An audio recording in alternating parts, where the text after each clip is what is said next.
कुंज बिहारी श्री हरदास। क्या आपने कभी सोचा है कि मृत्यु के बाद आत्मा का क्या होता है? किसी प्रियजन को खोने के बाद हम सभी के मन में प्रश्न उठता है कि वह आत्मा अब कहाँ है और कब उसका पुनर्जन्म होगा। यह केवल एक दार्शनिक प्रश्न नहीं, बल्कि हमारे सनातन धर्म के प्राचीन ग्रंथों में इसका विस्तृत उत्तर मिलता है। आज हम गरुड़ पुराण के माध्यम से इस रहस्यमय यात्रा को समझेंगे और जानेंगे कि आत्मा को दूसरा शरीर मिलने में कितना समय लगता है।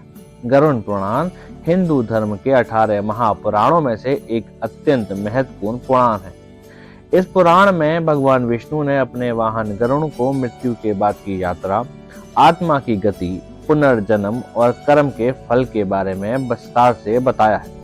ये पुराण लगभग 19,000 श्लोकों में रचा गया है और इसमें जीवन मृत्यु के गुण रहस्यों का वर्णन है।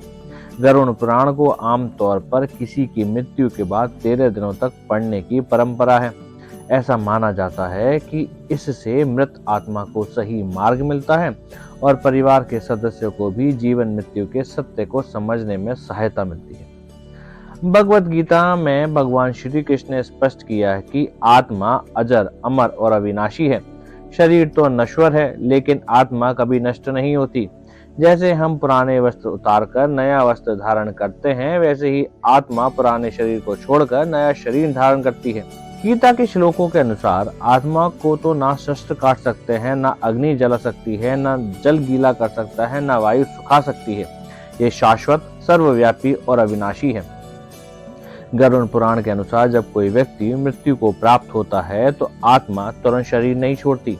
कुछ समय के लिए आत्मा अपने शरीर के आसपास ही रहती है और उसे समझने में समय लगता है कि वह अब भौतिक शरीर से मुक्त हो चुकी है। प्रथम 13 दिनों तक आत्मा अपने घर परिवार के आसपास ही विचरण करती है।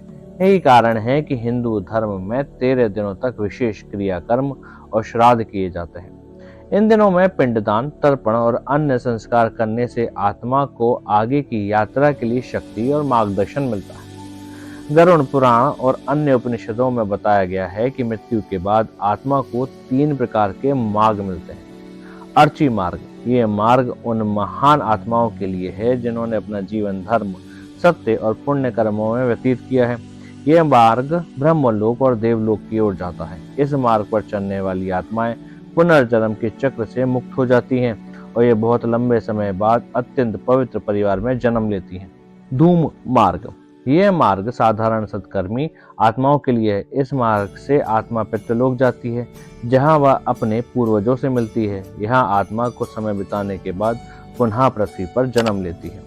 उत्पत्ति विनाश मार्ग, यह मार्ग उन आत्माओं के लिए है जिन्होंने अपना जीवन पाप कर्मों, अत्याचार और क्रूरता में बिताया है।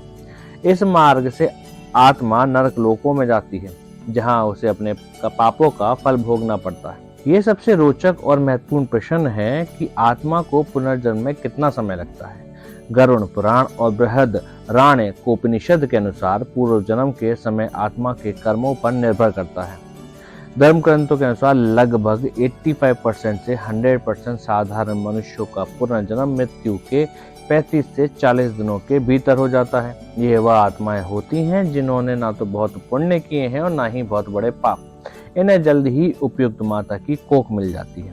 जिन आत्माओं ने असाधारण पुण्य कर्म किए हैं, जो देवतुल्य हैं, जो कुल देवता बनकर अपने वंशजों की रक्षा करती हैं, उन्हें पुनर्जन्म लेने में अधिक समय लगता है, क्योंकि ऐसी पवित्र आत्माओं को अत्यंत सदाचारी, पवित्र और आध्यात्मिक माता की कोख की आवश्यकता होती है।